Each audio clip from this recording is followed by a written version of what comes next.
नमस्कार, media 24 news के खास कार्यक्रम साहित्य कैफे में आपका हार्दिक स्वागत है। आज हमारे साथ हैं रायपुर के जाने माने कवि शुभम चौधरी जी। मैं साहित्य कैफे में आपका हार्दिक स्वागत करता हूँ। योगिता साहू जी भी हमारे बीच उपस्थित हैं। श्रृंगार रस की वीर रस की कवियत्री हैं। आपका भी बहुत बहुत स्वागत है। कोरोना काल आया, लोगों की जीवनचर्या ही बदल गई। मैं बता रहा हूँ, मैं पंडित आदमी में गया, पंडित वहाँ पूजा करवाने गया। मैं एक आदमी को 3 बार चरणामृत दिया, तीनों बार वो हाथ धो लिया। इसके विपरीत एक आदमी को सैनिटाइजर दिया तो वो पी गया। तो ऐसे परिवर्तन काल चल रहा है। मैं सबसे पहले आमंत्रित करना चाहता हूँ शुभम चौधरी जी को कि वे आए और अपनी कविता पढ़ें। शुभम चौधरी जी। नमस्कार। तो जो मेरी पहली कविता है वो देशभक्ति के ऊपर, सरहद के ऊपर है। तो इस प्रकार है कि इस पार खड़े मैं यूं ही उस पार झांक रहा। क्या है खेल इस एक अदृश्य लकीर का मैं आंक रहा। सुना था कि बांटने से प्रेम बढ़ा है, साथ एक दूसरे के ये जहान खड़ा है। तो क्या इसी सोच में तुमने इस जमीन को बांटा है? अगर हाँ, तो क्यों इस जहान ने एक दूसरे को काटा है? मार गए तुम कई माँ के बेटों को, कई बहनों ने राखी की कलाई खोई है। मार गए किसी के जीवन साथी को, कई मासूमों ने पिता की परछाई खोई है। अपने सुख और लालच के लिए की तुमने ये हरकत, नफरत फैला, नाम उसी को दे दिया सरहद। वाह, धन्यवाद। इतना बहुत बड़ी कविता आपने पढ़ी, देश के लिए कविता पढ़ी। और युवाओं को देश के लिए सोचने की आज जरूरत है। कि वो सांसद है हैदराबाद का ओवैसी, बोलता है मैं वंदे मातरम नहीं बोलूंगा। तब मुझे 4 पंक्तियां याद आती है कि क्यों नहीं बोलेगा वंदे मातरम। कि मन में चोट फांसी के पर अपार प्रेम त्यागा नहीं उनका प्रकम्य अधिकार वंदे मातरम। वंदे मातरम क्या है, क्यों नहीं बोलेगा? कि मन में चोट फांसी के पर अपार प्रेम त्यागा नहीं उनका प्रकम्य अधिकार वंदे मातरम। और किसी राजनीति वाले दल की बपौती नहीं, भारतीयता का है दुलार वंदे मातरम। भारतीयता का है दुलार वंदे मातरम। और बंधु या स्वतंत्रता का मूल मंत्र है मनोज, प्रकम्य कीजिएगा तार तार वंदे मातरम। और ग्रहण करोगे इस देश का जो अन्न जल, कहना पड़ेगा बार बार वंदे मातरम। कहना पड़ेगा, हमें वंदे मातरम कहना है। हमें देश के लिए जीना आना चाहिए। आइए मैं पुनः आमंत्रित करता हूं, रायपुर से हमारे बीच योगिता साहू जी उपस्थित हैं। योगिता साहू जी। नमस्कार, मैं योगिता साहू और आज मैं शहीद की विधवा, जिसे वीरांगना कहना चाहिए, तो उनके ऊपर मैं कविता लिखना बोलना चाहूंगी। स्वागत। तो ये कविता कुछ इस प्रकार है कि उसका जो पति है वो सरहद पे शहीद हो चुका है। और अब ये जो कविता है ये कन्वर्सेशन है, बातचीत है दोनों के बीच। और वो अपने पति की फोटो लेकर बैठी हुई है और उनसे कहती है कि तुम्हें लगता है कि शहीद सिर्फ तुम हो गए, पर मेरा क्या? तुम्हें लगता है कि शहीद सिर्फ तुम हो गए, पर मेरा क्या? मेरा हाथ थाम कर अग्नि के साथ फेरे लिए थे तुमने, मेरा हाथ थाम कर अग्नि के साथ फेरे लिए थे तुमने और वादा किया था। अब हम 2 नहीं, हम 1 हैं। फिर क्या हुआ उन वादों का?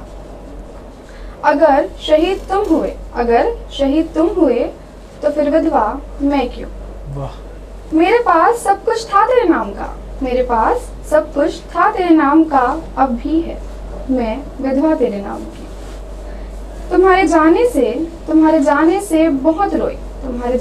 बहुत रोई, बहुत कोसा तुमको, बहाई अश्कों की नदियाँ, रात दिन बस तुम्हारी ही बातें और किस्से कहानियाँ। कि तुम्हारे जाने से शहीद सिर्फ तुम नहीं हुए, शहीद हो गई मेरी सारी दुनिया। शहीद हुआ मेरा सुहाग, मेरी मेहंदी और प्यारी बिछिया, मेरी पायल, मेरी बिंदी और हरी चूड़ियाँ। कि मिलकर कितने ही ख्वाब सजाए थे हमने, तुम्हारे जाने से शहीद सिर्फ तुम नहीं हुए, शहीद हो गई मेरी सारी दुनिया। तुम्हारे जाने के बाद बहुत रोई, बहुत कोसा, बहाई अश्कों की नदियाँ, रात दिन बस तुम्हारी ही बातें और किस्से कहानियाँ। कभी धान की बालियाँ, कभी मेलों के झूले तो कभी धान की बालियाँ, वो पहली दिवाली और वो प्यार वाली होलियाँ, जो साथ जलाए थे दीपक और सजाई थी रंगोलियाँ। तुम्हारे नाम पे सहेलियों की छेड़खानी और हंसी ठिठोलियाँ। कि तुम्हारा नहीं वो सीना मेरा था, कि तुम्हारा नहीं वो सीना मेरा था, जिस पर खाई तुमने गोलियां, कि तुम्हारे जाने से शहीद सिर्फ तुम नहीं हुए, शहीद हो गई मेरी सारी दुनिया। तो जो शहीद की जो पत्नी होती है वो उनके अंदर बहुत साहस होता है। ये तो है कि उनके जाने से उनको दुख हो रहा है इस बात का, लेकिन फिर भी उनके अंदर बहुत हिम्मत होती है। फिर वो कहती है कि हाँ पर मैं ना घबराई और ना छोड़ी अपनी रवानियाँ, हाँ पर मैं ना घबराई और ना छोड़ी अपनी रवानियाँ, हमारे बच्चों को सुना रखी है तुम्हारी सारी कहानियाँ। बच्चे कहते हैं मकसद मिला जीने का हमें नया ख्वाब मिल गया, मकसद मिला जीने का हमें नया ख्वाब मिल गया, मैं भी बनूं अपने पिता सा, ये जुनून सांसों में घुल गया। वाह, बहुत बढ़िया। छटेंगे दुख के बादल और बरसेंगी खुशियां ही खुशियां, फिर से जलेंगे दीपक और सजेंगी रंगोलियां, खुशियों से भरा आंगन और वो प्यार वाली होलियां, गूंजेगा नारा भारत माँ का और इनकलाब की बोलियां क्या बात है। बहुत बहुत धन्यवाद योगिता जी, आपने शहीद की पत्नी की व्यथा सुनाई। सचमुच में हम तभी सुरक्षित हैं जब देश के नौजवान सरहद पर खड़े हैं, जब देश की पुलिस सड़कों पर घूमती है हमारी रक्षा के लिए, तब हम चैन से घर पर सो पाते हैं। आइए मैं पुनः आमंत्रित करने जा रहा हूं शुभम चौधरी जी को। आने वाला समय होली का समय है। होली का त्यौहार रंगों का त्यौहार होता है, उत्साह का त्यौहार होता है, खुशियों का त्यौहार होता है, उमंग का त्यौहार होता है। मैं चाहता हूँ इस खुशियों और उमंग के त्यौहार में आप भी अपनी श्रृंगार रस का रंग हमारे दर्शकों को सुनाएं। मैं 4 पंक्तियां निवेदित करता हूँ, आप मस्ती के साथ सुनिएगा। कि वो गोबर फेंकने के बहाने मुझसे मिलने आया करती थी। क्या बात। प्रेम देखिए उसका, कि वो गोबर फेंकने के बहाने मुझसे मिलने आया करती थी, सहेली का नाम लेकर मुझको बुलाया करती थी। प्यार के दुश्मनों ने हमारे बीच ऐसी रेखा खींच दी, जब हमारे प्यार के बारे में पता चला उसके बाप ने भैंस ही बेच दी।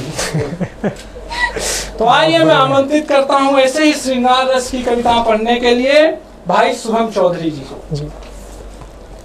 तो ये एक महफिल के ऊपर लिखा था मैंने, स्वागत।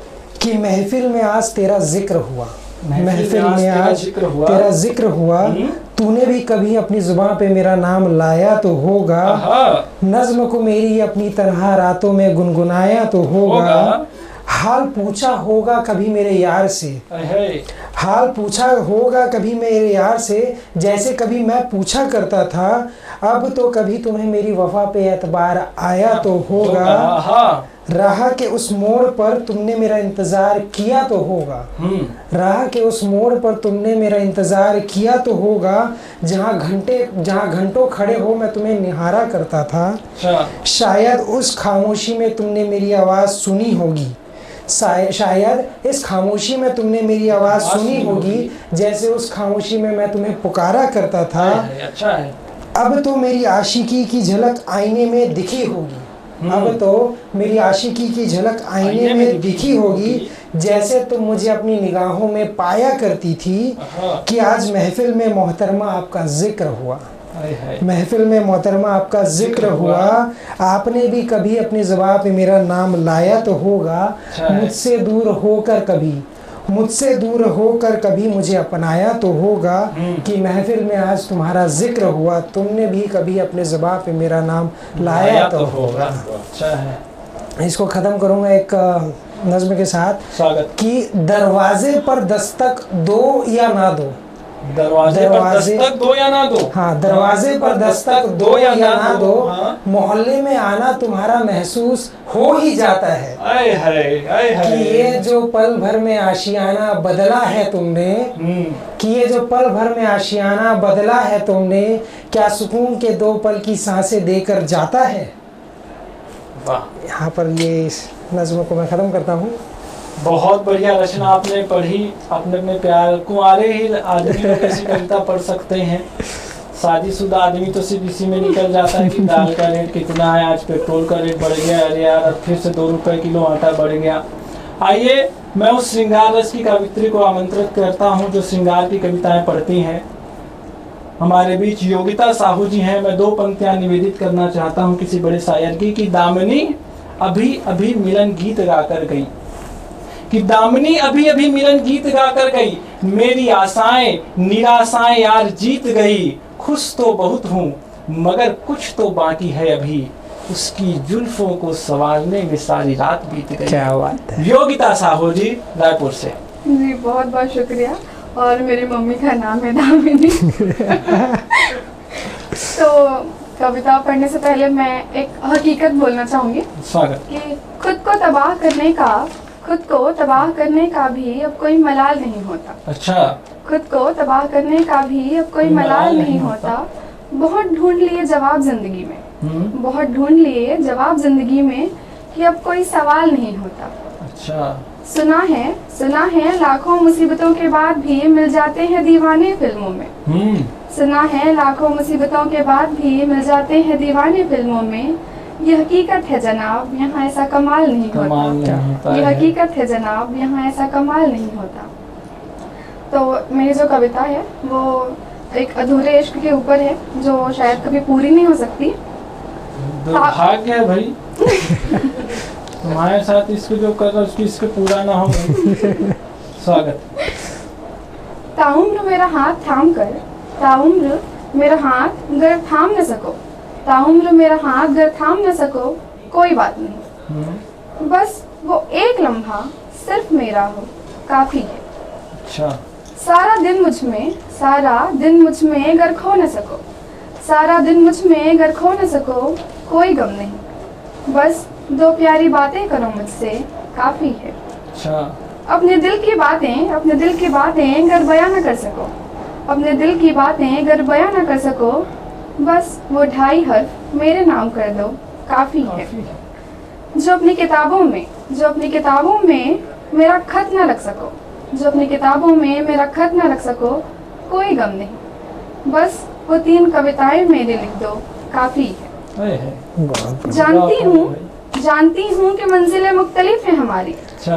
जानती हूँ कि मंजिलें मुख्तलिफ हैं हमारी, कोई गम नहीं, बस उन 4 कदमों में तुम मेरे हो काफी है, बस उन 4 कदमों में तुम मेरे हो काफी है। धन्यवाद। लेकिन काफी नहीं है कि आप इतनी छोटी रचना पढ़ें, काफी नहीं है कि एपिसोड यहाँ समाप्त हो, लेकिन समय की अपनी पाबंदी है। आइए हम आज इस एपिसोड को यहाँ समाप्त करते हैं, लेकिन आप बने रहिए मीडिया 24 न्यूज़ के साथ। हम फिर मिलेंगे अगले शनिवार और रविवार को साहित्य कैफे में। बहुत बहुत धन्यवाद। होराइजन हॉस्पिटल विश्व स्तरीय मल्टी स्पेशलिटी हॉस्पिटल अब रायपुर के हृदय स्थल में उपलब्ध। जटिल ऑपरेशन, क्रिटिकल केयर व आधुनिक इमरजेंसी सेवाएं, आपकी हर बीमारी का संपूर्ण इलाज। Horizon hospital, जलविहार colony, Katotala, Raipur.